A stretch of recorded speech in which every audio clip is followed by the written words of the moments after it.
do ponto de vista cerebral, estritamente, neurobiológico, teoricamente, você pode se viciar em qualquer coisa.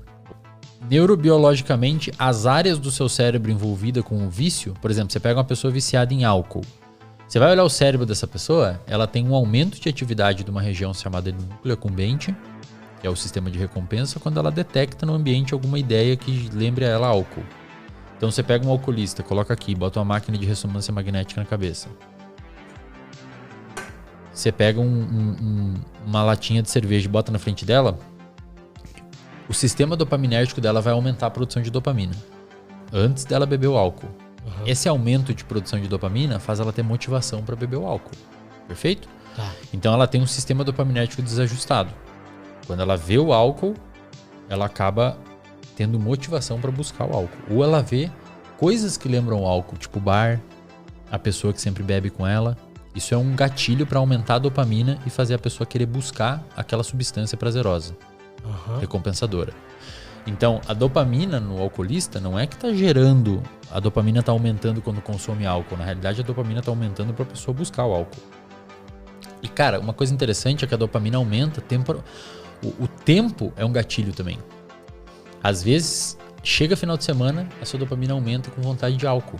Porque você identifica que é final de semana. O contexto do final de semana pode ser um gatilho também. Você acordou sábado e tal, você começa a vir aquela vontade de tomar uma. O sábado pode ser o gatilho. É muito louco. O dia pode ser o gatilho. A pessoa pode ser o gatilho. Uma casa, um ambiente pode ser o gatilho. Isso acontece com pessoas com problema com pornô também. Pessoas com problema com pornô, até tem um paper que saiu no braço da revista Nature mostrando se pornô pode ou não ser viciante, no sentido de dependência mesmo comportamental.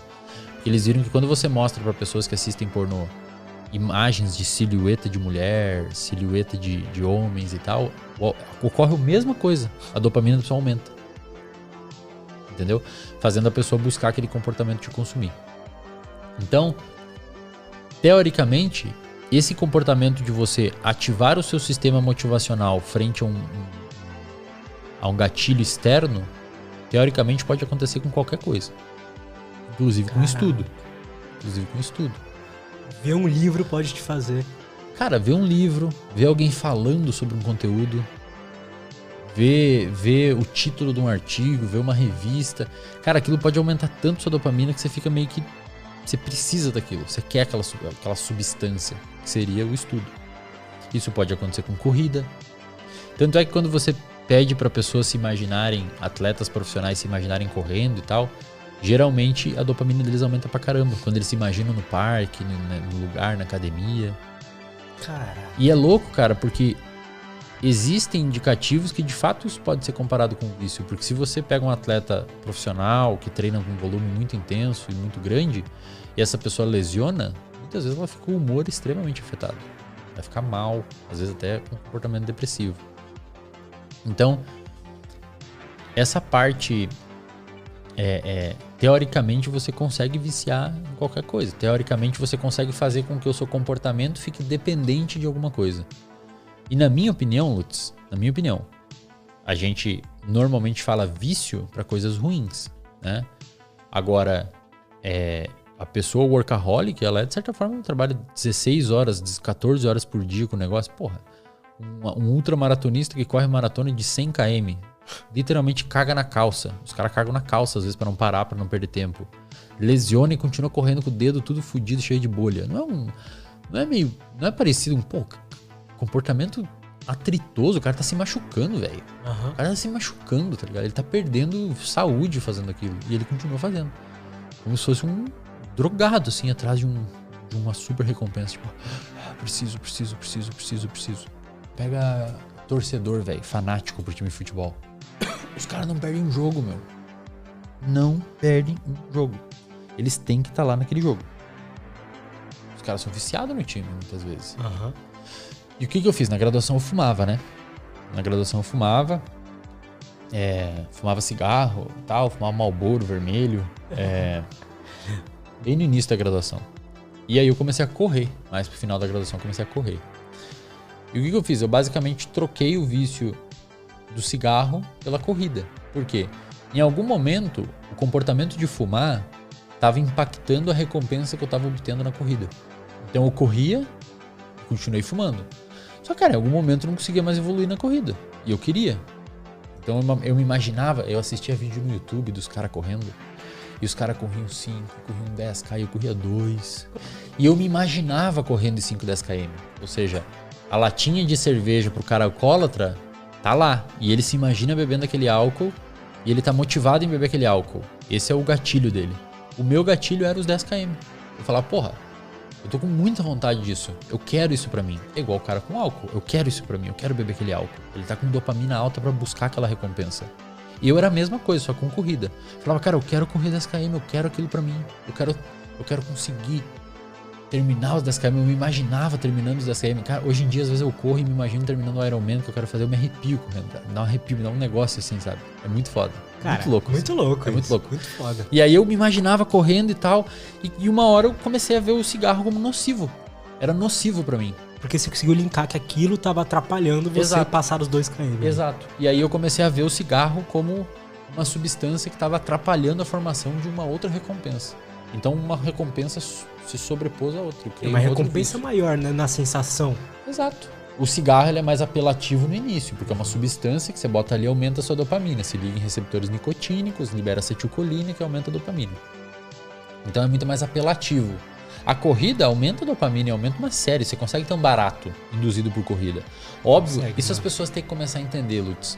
Você consegue ter baratos induzido por comportamento, sabe? Você trabalhar e terminar o dia, fechar a agenda e fez o que devia fazer. Porra, aquilo te dá uma sensação boa. Você sair com a pessoa que você gosta, aquilo te dá uma sensação boa. Você fazer uma benfeitoria, aquilo te dá uma sensação boa. Você correr, te dá uma sensação boa. Você treinar, terminar aquele treino suado, exausto, vai pra casa, toma um whey, aquilo te dá uma sensação boa. Então, você consegue induzir baratos, tipo assim, uma vibe por meio de comportamentos. Inclusive, um dos comportamentos que mais induz barato é o jogo, o comportamento de jogar. Pensa, o jogo é muito fácil viciar em jogo de azar, sabe? E ninguém tá tipo botando droga na cabeça, entende? O cigarro é uma substância química que você botou. Ele é muito apelativo, você aumentou artificialmente neurotransmissores. A corrida, você dá uma corridinha, aumenta um pouco. Nunca é perto de um cigarro, de uma cocaína, de um álcool. Então, por isso que pessoas que têm esses vícios apelativos dificilmente sentem prazer com esses comportamentos. Porque digamos que o cigarro aumenta 100 dopamina. A corrida aumenta 10. Se você usa cocaína, aumentou 1000 dopamina. A corrida aumenta 10. Olha a diferença, velho. Seu cérebro quer esse, não esse aqui. Mas é porque ele tá desregulado, né? Você tem que começar a educar que esse daqui, esse 10 aqui, é um valor subjetivo. Você pode propositalmente aumentar isso aqui para 20 mil. Entende? Para mim, hoje, a corrida, ela tem um valor maior que muita coisa, cara.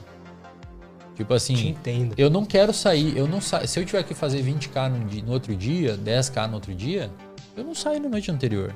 Ah, mas não sei o que, vai ter cerveja, sei lá o que e tal. Cara, eu até saio, mas eu vou voltar cedo. Eu quero correr. Essa recompensa pra mim é a que o meu cérebro quer. Então são prioridades que você vai formulando com o tempo e elas vão engolindo os outros vícios. Tudo que atrapalhar aquilo vai começando a dificultar. E aí você pode chegar num período perigoso, cara. Que é o quê? Você não sai mais com seus amigos, entende? Tudo é uma faca de dois gumes, não existe fórmula. A galera me pede umas fórmulas, a galera me pergunta, Resden, como é que eu faço isso, como é que eu faço aquilo? Tudo é uma faca de dois gumes, cara. Tem um momento que você pode recompensar tanto o exercício e a corrida que você deixa de sair com seus amigos, que você não vê mais ninguém, que às vezes você não trabalha, você só pensa naquilo, gasta todo o seu dinheiro com aquilo, você não faz planejamento. Então, a linha entre o saudável e o viciante, seja para comportamentos de substância, seja para comportamentos de trabalho, corrida, etc., ela é muito tênue. Tem que ficar muito de olho. Muito de olho. Então você consegue criar uma dependência em comportamentos também. Total. Alguns comportamentos a sociedade valida e paga para você por aquilo, como por exemplo trabalhar. Alguns não, como por exemplo usar droga. Mas teoricamente, um usuário de droga e um workaholic é o mesmo sistema que está operando dentro da cabeça dele. Não são sistemas diferentes, é o mesmo, a dopamina.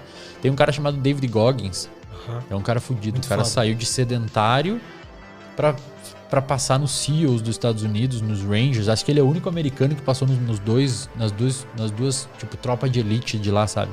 Ultramaratonista, fez 100 barra, 1000 barra uma vez, sei lá quantos 1000 abdominal, o cara parece um super-homem. Ele era num lado sedentário e obeso, e no outro ele era um ultramaratonista.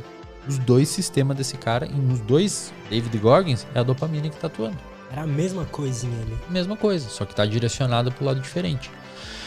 A questão é como, né, direcionar. Como? Pois é, aí que tá, cara. Você só vai conseguir direcionar a sua motivação pra corrida e não pro álcool, por exemplo, ou pro cigarro, se você souber os benefícios desse comportamento. O nosso cérebro não faz coisas que a gente não obtém benefício. Ah, mas eu sou altruísta. Cara, tem estudos mostrando que até quando você doa roupa, o seu sistema de recompensa ativa. Então você tá doando pra fazer bem pra outra pessoa ou pra se sentir prazer? Você pode estar tendo um comportamento egoísta. Provavelmente é os dois. Provavelmente você tá doando pra ajudar e pra se sentir bem doando. Tudo bem, meu. Não tem problema nenhum. Os dois ganham. Mas aí que tá. O nosso cérebro, ele não faz coisas que ele não vê, que ele não vê recompensa. Muito difícil.